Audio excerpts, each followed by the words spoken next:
주 안에 있는 나에게 찬양하겠습니다.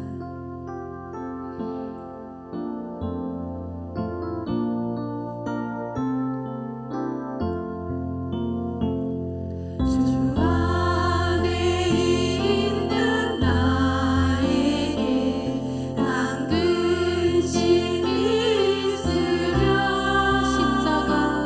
십자가 밑에 나아가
앞에 절하고 온유하신 그 얼굴을 배울 때 있을 곳을 예비하신 그 신사랑 고마워 나의 주께 기쁜 찬송 드리리 나의 주를 내가 그 곁에 서서 배우며 나의 주를 손에 못자국을 보아 알겠네 이 세상을 일찍 떠난 사랑하는 성도들 나를 맞을 준비하고 있겠네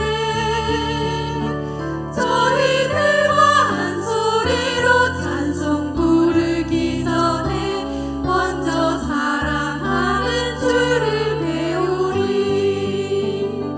나의 주를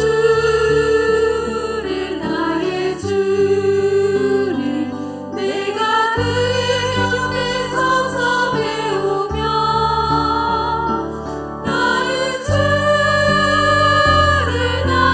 주를 손에 못자국을 보아 알겠네 영화로운 시온 성에 들어가서 다닐 때 흰 옷 입고 황금길을 다니며 금고 맞추어서 새 노래를 부를 때 세상 고생 모두 잊어버리리 나의 주를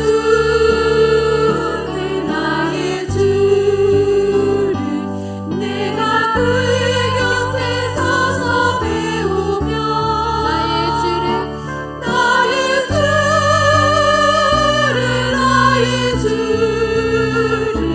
손에 못자국을 보아 알겠네 나의 주를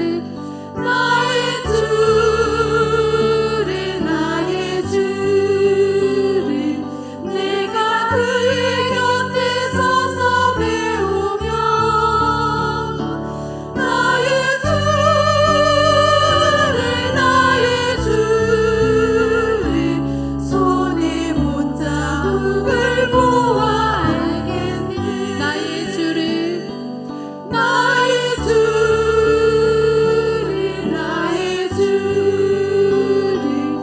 내가 그의 곁에 서서 배우며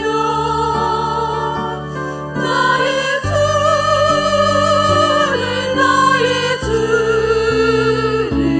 손에 못자국을 보아 알겠네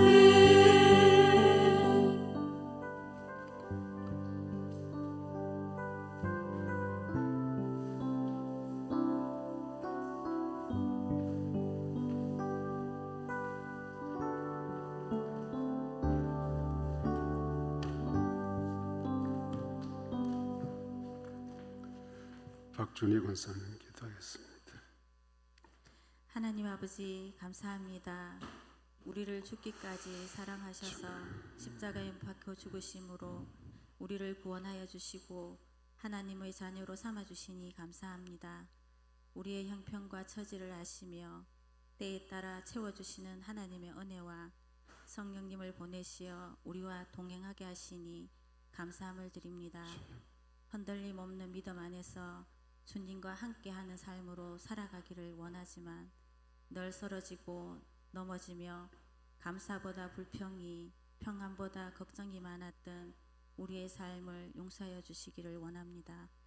영원히 변치 않을 사랑으로 우리의 걸음을 인도하시는 하나님으로 인하여 기뻐하며 즐거워하는 삶이 되기를 원합니다. 매일 아침에 일어나서 일상을 살아갈 수 있다는 것, 일과를 마치고 집으로 귀가하여 평안한 저녁을 보낼 수 있는 것, 그것이 나의 구원이시며 산성이시며 방패 되시는 하나님의 은혜인 줄 알고 주어진 삶을 살아가는 동안 늘 감사함으로 살아가게 하여 주시기를 원합니다.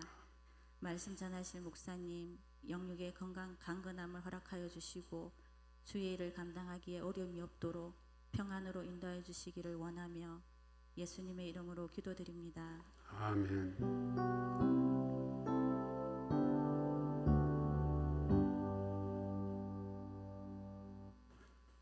하나님 말씀 사사기 17장 1절로 6절.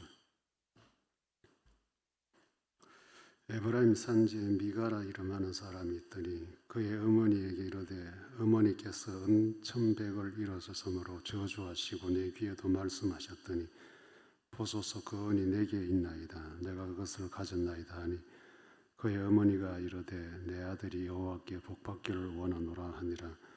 미가가 은천백을 그의 어머니에게 도로 주매 그의 어머니가 이르되 내가 내 아들을 위하여 한 신상을 새기며 한 신상을 부어 만들기 위해 내 손에서 이 은을 여호와께 거룩히 드리노라. 그러므로 내가 이제 이 은을 내게 도로 주리라. 미가가 그 은을 그의 어머니에게 도로 주었으므로 어머니가 그 은 200을 가져다 은장색에게 주어 한 신상을 새기고 한 신상을 부어 만들었더니 그 신상이 미가의 집에 있더라. 그 사람 미가에게 신당이 있으므로 그가 에봇과 드라빔을 만들고 한 아들을 세워 그의 제사장으로 삼았더라. 그때에는 이스라엘에 왕이 없었으므로 사람마다 자기 소견에 옳은 대로 행하였더라. 아멘. 부패한 종교, 지난 시간에 이어서 계속 본문을 가지고 좀 살피려고 합니다. 종교가 흔히 우리 교리적으로 이야기할 때는 원시 종교가 있고 고등 종교가 있다고 그렇게 이야기를 해요. 원시 종교는 이제 자연 만물, 삼라만상을 가지고 신을 만들어 섬기는 것을 이야기하고, 이제 고등 종교라고 하면 이제 눈에 보이지 않는 영이 신을 섬긴다. 그래서 이제 우리 기독교는 고등 종교에 그렇게 이제 분류가 되어 있습니다. 그런데 이 고등 종교는 눈에 보이는 어떤 형상 자체를 반대하죠. 원시 종교는 뭐든지 다 신일 가능성을 부여를 합니다. 나무든 돌이든 해와 달별 이런 뭐든지 눈에 보이는 것을 가지고 그들은 그것들에게 신성을 부여해서 신으로 섬기게 됩니다. 그런데 이제 우리 같이 영으로 하나님을 섬기는 이런 종교는 어떤 형태든 부정을 합니다. 그것은 하나님께서 그렇게 우리에게 말씀하셨기 때문에 어떤 형상이라도 만들지도 말고 네 앞에 두지도 마라. 이것이 이제 우리가 믿는 영이신 하나님께서 우리에게 명하신 말씀이기 때문에. 그런데 이제 이 고등 종교가 이제 타락을 하고 부패를 하게 되면 원시 종교 형태로 돌아가게 됩니다. 그것이 바로 부패예요. 고등 종교는 시작부터 끝까지 영이신 하나님만 섬깁니다. 눈에 보이는 그 어떤 것도 부정을 합니다. 반대를 합니다. 그런데 이것이 이제 타락을 하고 부패하게 되면 원시 종교, 눈에 보이는 것으로 자꾸 이제 하나님을 섬기게 만들죠. 근데 그 대표적인 것이 이제 로마 캐토릭이라 해서 이제 우리는 거기에서 그것이 잘못됐다 해가지고 개혁을 해서 나왔습니다. 뭐 지금도 마찬가지지만은 로마 캐토릭 천주교는 다양한 형상들도 있고 또 시각적인 효과를 드러내기 위해서 다양한 도구들, 모형들, 또 그림들 뭐 이런 것들을 그들은 가지고 있습니다. 그런데 이제 우리는 개혁을 해 나올 때에 그 어떤 것도 하나님께서 원하지 않는 것이라고 해서 이제 우리는 아무것도 없는 상태로 이렇게 이제 신앙생활을 하고 있는 것입니다. 그런데 이제 흐름을 보면 이 구약의 이 사사기에 나오는 이 미가도 마찬가지지만은 하나님이 원하시는 형태로 하나님을 섬기지 않고 말은 하나님을 섬긴다 하는데 그들이 하는 거는 보면 하나님이 원하시는 것이 아니다는 거죠. 오늘 또 본문에 보면 이제 하나님께 드렸다, 이제 이런 표현을, 자기 아들이 도둑질 해간 은돈을 어머니가 돌려받고, 그러면 그 자기 아들에게 뭐 좀 이렇게 책망도 하고 야단도 치고 네가 이런 짓을 왜 했냐고 이렇게 돼야 되는데, 그런 거는 다 생략하고 아들이 돈을 다시 돌려주니까 아들에게 복이 있기를 원한다고. 도둑질한 아들에게 하나님의 이름으로 복을 기원을 해요. 지난 시간에 제가 말씀드렸고, 오늘은 보면 자기 아들을 위해서 신상을 만들면서도 그것을 마치 하나님을 위해서 만드는 것처럼 그렇게 이제 이야기를 하고 있습니다. 3절에 어머니는 그 은돈 신상을 만들어서, 신상을 만든 목적은 다른 게 아니에요. 자기 집에 이제 하나님을 모시겠다 하는 그런 의도죠. 그런데 이제 이렇게 하는 대로 이미 신상을 만들겠다는 생각, 또 신상을 만든 것, 이건 이미 구약 시대에 그들이 갖고 있었던 계명에서 이미 벗어난 거죠. 1, 2계명.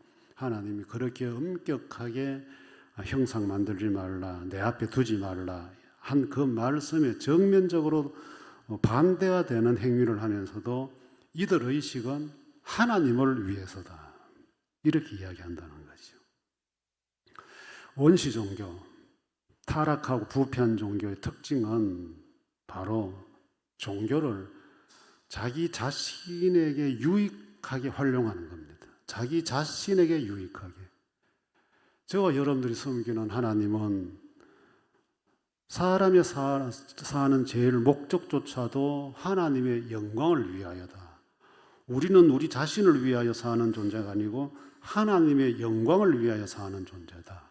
우리는 그렇게 선언을 하고 고백을 합니다. 그렇기 때문에 우리는 예수 신앙생활을 하면서도 좀 힘들고 고달프고 아파도 여전히 구원의 은혜를 감사하면서 하나님을 우러러보며 살고 있습니다.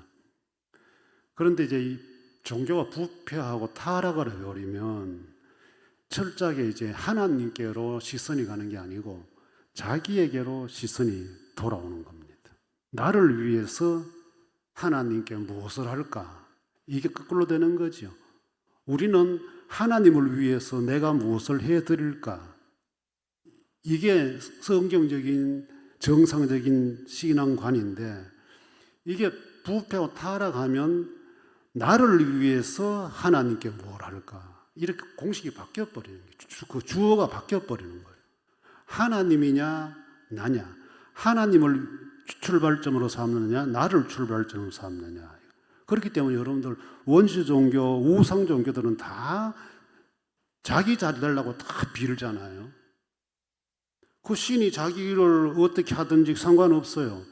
그냥 자기는 자기가 신이라고 모시는 거기에 엎드려서 지극정성을 다합니다. 절을 1000배도 하고 3만 배도 하고, 뭐 자식들 잘 되게 하기 위해서는 새벽마다 물 떠넣고 빌기도 하고, 그 하는 것이 그 사람들은 그 자기가 섬기는 신을 위해 사는 게 아니에요. 자기를 위해 사는 거죠. 내가 이렇게 하면 신이 나를 보고 야, 니 참 정성 대단하네. 거기에 감동해서 자식도 잘 되게 하고 병도 고쳐주고 그렇게 할 거라고 그 사람들은 믿는 거예요. 그런데 우리가 믿는 하나님은 그게 아니지요. 하나님을 섬기다가 병들어도 좋고 아파도 좋고 망해도 좋고 모든 것 다 잃어도 좋다. 그러나 나로 인해서 하나님이 기뻐하시면 난 그것으로 끝이다. 이게 이제 우리의 신앙 고백이에요. 그런데 이것이 이제 오늘날 바뀌어버렸죠. 이제 이걸 이제 기복신앙이라 그래요. 신학적으로 번영신학이라고 하고, 이제는 하나님을 잘되게 하는 것이 아니고 하나님이 나를 잘되게 하는 존재로 바꿔버린 거예요. 바로 이것이 이제 미가에 나오는 이야기의 흐름이에요. 헌금을 왜 할까요? 우리는 하나님께서 내게 일거리 주시고 일터 주시고 일할 건강 주셔서 감사해서 하나님께 드립니다. 이게 헌금이 드림의 목적이에요. 다른 거 없어요. 그런데 우리는 이렇게 하면 하나님이 또 여기에 복을 주고 더 덤으로 보태주고 니도 해봐라. 드리고 더 이익을 얻기 위해서 우리는 하는 거예요. 네 사업 왜 안 된 줄 아나? 네 왜 몸 아픈 줄 아나? 우리는 모든 조건을 나를 보면서 하나님께 접근하려고 그래요. 이거 여러분들 굉장히 우리 신앙이 타락한 거, 부패해버린 거예요. 이제 그 교회 안에 제가 언젠가 이야기 한번 했는데 헌금 봉투 종류가 몇 개냐? 헌금 종류가 몇 가지냐? 제가 지난 학기 때 이제 목회학을 부산 학교 학생들에게 이제 목회학을 강의하면서 과제를 내봤어요. 이제 그 리포트를 하나 냈는데 헌금을 왜 해야 되는가부터 해서 지금 현재 여러분들이 출석하고 있는 교회에 헌금 봉투가 몇 종류가 되는지 거기에 대해서 신학을 공부하는 신학도로서의 입장을 한번 써봐라. 그런데 저도 깜짝 놀란 게 최고 많은 교회는 14가지가, 봉투가 14개가 있더라고요. 14개. 뭐, 이름도 참, 만들어내는 것도 참, 목사가 머리가 참 좋아야 되겠다. 아마 동전까지 싹싹싹싹 다 드리게 하는 거예요. 왜 그런 식으로 헌금을 이렇게 다 분산해서 11조는 다 드리는데도 또 뭘 또 해야, 감사헌금은 드리면 또 뭘 또 해야 되고, 감사헌금도 범사가 아니고 종류마다 다 하나, 감사헌금 종류만 해도 다 3번을 시켜놨어요. 다 3번을 시켜가지고 꼼짝을 못하게, 하나 헌금 안 하고는 안 될 수. 왜 그렇게 헌금을 강조를 하고 헌금을 많이 종류를 만들어서 하게 할까? 여러분들, 저는 이제 은퇴 직전까지 한번 헌금 봉투 하나도 없애보려고 이제 내년부터 건축 헌금은 안 해도 안 되겠나? 헌금 봉투 하나도 이제 그럼 교회에서 가장 기본적인 거면 여러분들이 할 수 있지 않을까? 이 헌금을 가지고 자꾸 이제 이렇게 잘 되게, 네가 잘 되려면 드려라. 잘 되려면 드려라. 잘 되려면 신상을 만들자. 신상을 만들어서 하나님께 드리자. 예, 여러분들, 우리가 신앙생활하면서 소위 주일 헌금이든 11조든 기본적인 이 헌금을 할 때조차도 내가 이렇게 드렸으니까 하나님이 내게 이렇게 해주실 거야. 조건 달지 말라는. 그건 거래. 하나님은 저와 여러분들의 거래 대상이 아니에요. 우리는 드리고도 하나님 부족합니다. 모자랍니다. 드리고도 더 못 드렸어. 내가 이래 드렸는데 내게 뭐 해주셨느냐? 가끔씩 그런 교회 안에 소식들이 들리잖아요. 11조 하면 복 받는 데 가지고 몇 년 동안 내가 매덕을 했는데 오히려 망했다. 그래서 교회 상대로 11조 반환 소송.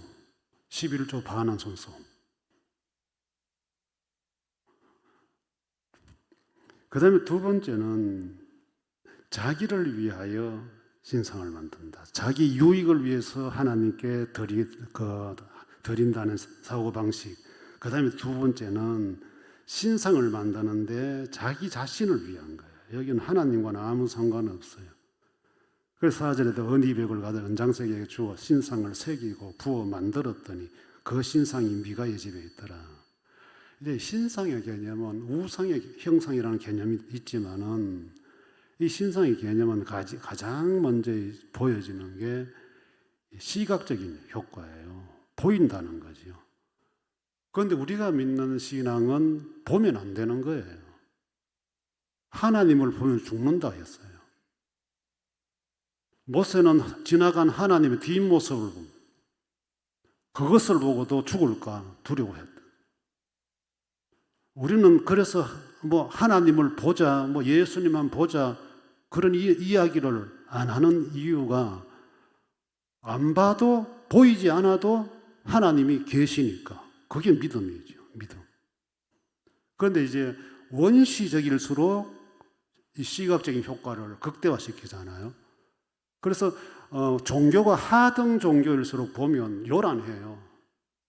오색 찬란한 색깔을 다 동원해서 뭔가를 꾸며요. 사당을 만들고 옷을 입고 줄을 치고 하등일수록 원시 종교 하등 종교일수록 아주 요란하게 시각적으로 보여요. 우리가 개혁을 해서 나온 로마 캐톨릭도 지금 얼마나 그 요란합니까? 그 안에 교회당 안에 화려합니까? 그런 거 보이기 위한 거예요. 보이기 위해서. 그런데 우리는 보이기 위하면 안 돼. 보는 것에 관심 가지면 안 되는 거예요. 그 다음에 두 번째는 심리적인 효과가 있어요. 사람은 뭐든지 눈으로 자꾸 보면 마음에 각인돼요. 그래서 교육도 시청각 교육, 시청각. 보고 듣고 하면 이 마음에 기억이 색이 각인이 되니까. 이 종교도 자꾸 눈으로 형상을 보면 그게 내 마음에 각인이 돼서 거기에 무슨 어떤 권위가 있는 것 같고 능력이 있는 것 같이 그렇게 내 마음에 새겨지는 거죠. 그래 이런 사람들은 뭐가 없으면 안 되는 거예요. 작은 형태라도 뭘 손에 쥐든지 놓고 있든지 해야 돼요. 그래서 타종교 사람들은 집에도 가보면 어떤 형상이든지 다 하나씩 갖다 놨어요. 아니면 붙여놓든지 뭐든지 아니면 가방에 넣고 다니면서 뭐 손으로 굴리든지 뭐 어떤 형태로든 이 마음의 안정을 그 지하철 타보면 제일 많은 사람들이 이제 그 천주교 염주 굴리는 거지. 이 묵주 눈 감고 계속 우리가 절에 다니는 사람들 보니까 그 불경 그걸 이렇게 번역해 놓은 그걸 이렇게 손에 쥐고 읽고 눈 감고 뭐 이래 자꾸 이래. 그럼 뭔가 이 사람들은 갖고 있어야 돼. 그래 마음의 심리적으로 안정이 오게 돼 있다. 그 다음에 잔상의 효과가 있어요. 눈으로 본 것은 눈을 감아도 떠올라요. 그 어떤 형상을 보고 집에 돌아오거나 잠자리에 들어가면 그것이 계속 내 의식 속에 남아있는 거죠. 못 벗어나게 남아있는 거잖아요.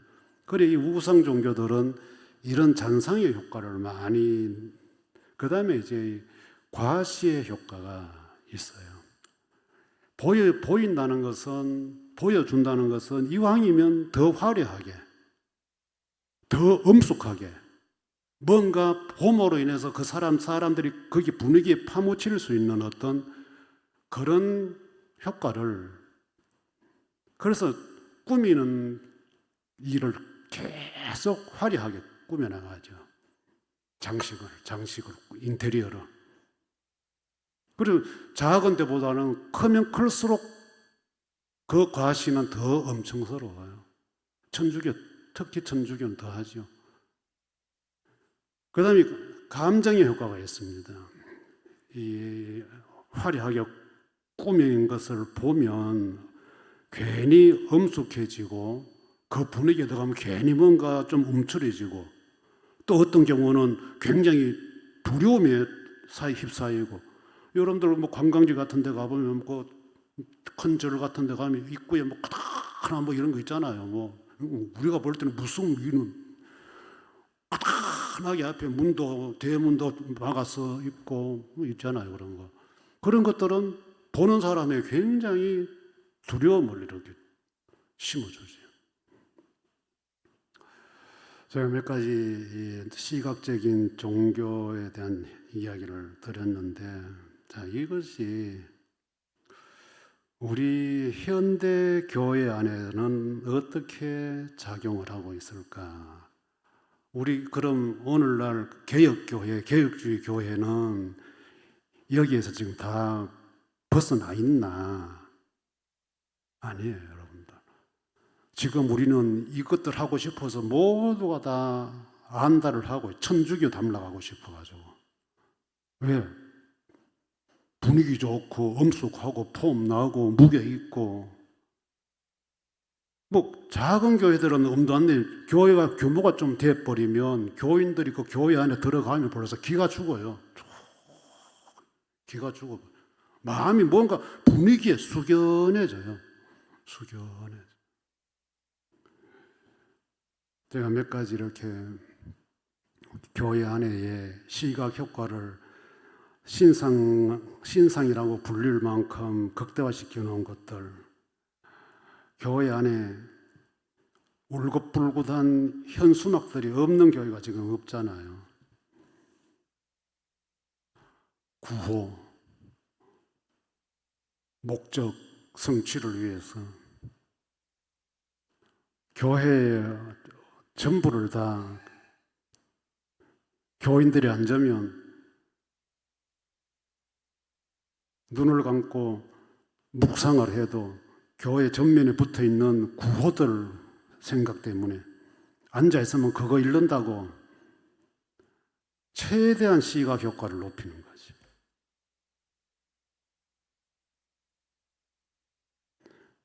당회실에 당회장들의 사진이 있어요. 오래된 역사가 있는 교회들은요. 그 사진들이 왜 필요할까? 뭐 때문에 이미 천국 간 사람들의 사진을 거기에 걸어놓고 무슨 효과를 노리는 걸까요? 역사 만들기는 영웅 만들기잖아요. 뭐 교회들마다 몇 년사 사진첩 만들고 우리 노예도 2번이나 만드는데 아무리 반대해도 안 되더라고요. 그 40년사 50년사 만들었는데 그 누가 시간이 지나면 누가 그거 들여다보고 그 책을 가지고 이미 다 죽어버리고 없는 사람들 그 무슨 의미가 있는 거예요. 그 비싼 경비를 들여가지고 이런 걸로 자꾸 시각 효과를 우리 교회는 이런 사람들이 있었고 이런 사람들이 이렇게 했고 하나님께 가서 받아야 될 걸 우리는 여기서 시각화로 만들어서 다 날려버려요.